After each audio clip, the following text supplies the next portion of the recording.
What's up po? Magandang umaga sa inyong lahat. Kumusta po kayo? Everyone's busy right now. So, araw ng Biyernes. So, yung iba may holidays.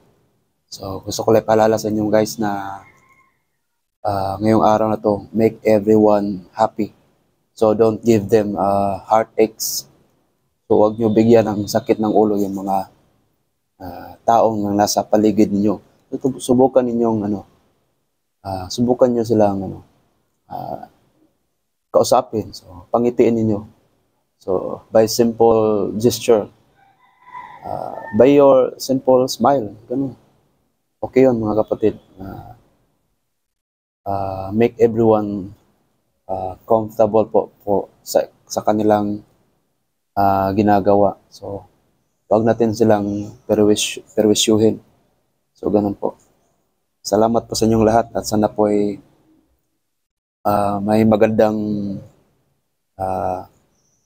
araw tayong may experience ngayon. So, it's a sunny day. Sana po magtuloy-tuloy. Bigyan tayo ng Diyos ng magandang araw. So, ingat po kayong lahat, mga kapatid, at God bless inyo. Bye-bye. See you around.